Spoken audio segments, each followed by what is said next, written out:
Pemirsa, jumlah kasus positif COVID-19 meningkat signifikan. Gubernur DKI Jakarta Anies Baswedan berlakukan pembatasan sosial berskala besar di ibu kota mulai Senin besok. 11 sektor usaha masih diizinkan beroperasi, namun jika ditemukan kasus positif, usaha dan kegiatan harus ditutup. Bahwa 12 hari terakhir kita menghadapi masalah yang cukup menantang. Langkah-langkah ke depan adalah pembatasan, sehingga kita memasuki fase pembatasan yang berbeda dengan pada masa transisi kemarin.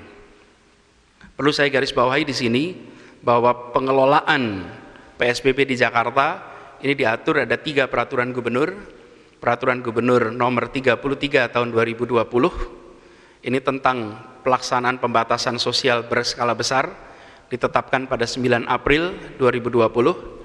Kemudian Peraturan Gubernur DKI Jakarta nomor 79 tahun 2020, ditetapkan tanggal 19 Agustus, ini terkait dengan penerapan disiplin dan penegakan hukum protokol kesehatan.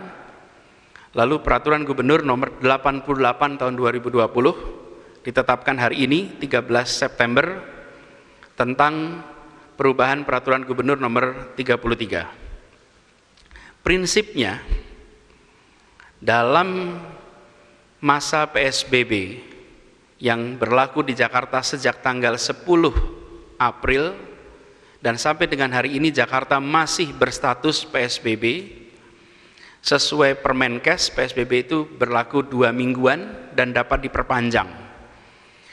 Nah, pada prinsipnya selama masa PSBB sebisanya tetap berada di rumah.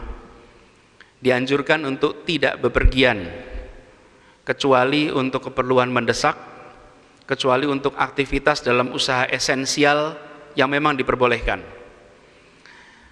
Dan ada 5 faktor dalam pembatasan ini. Pembatasan aktivitas sosial, ekonomi, keagamaan, budaya, pendidikan, dan lain-lain. Itu pertama. Yang kedua adalah pengendalian mobilitas. Yang ketiga adalah rencana isolasi yang terkendali. Yang keempat adalah pemenuhan kebutuhan pokok, dan yang kelima adalah penegakan sanksi. Jadi pesan paling penting dalam PSBB adalah tetap berada di rumah kecuali ada kebutuhan yang mendesak dan esensial baru bepergian.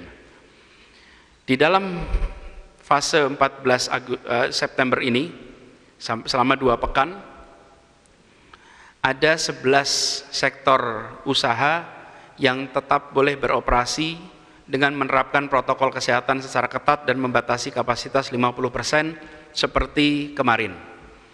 Jadi ke-11 sektor ini adalah sektor kesehatan, bahan pangan dan makanan minuman, itu kedua. Ketiga, sektor energi. Keempat, sektor komunikasi dan teknologi informasi.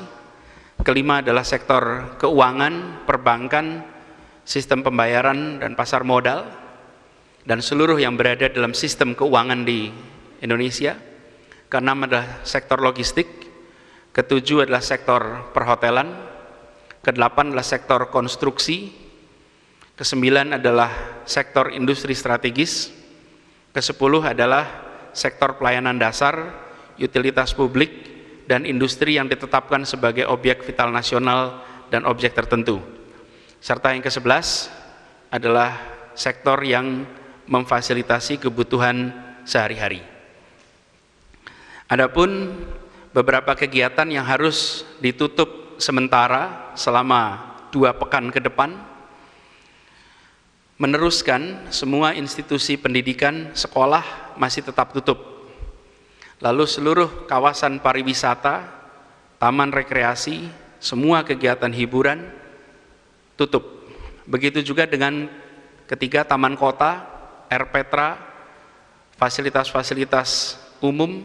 Ada catatan di sini, dalam seluruh aktivitas bila ditemukan kasus positif pada lokasi kegiatan-kegiatan ini, maka seluruh usaha dan kegiatan di lokasi tersebut harus ditutup paling sedikit 3 hari operasi.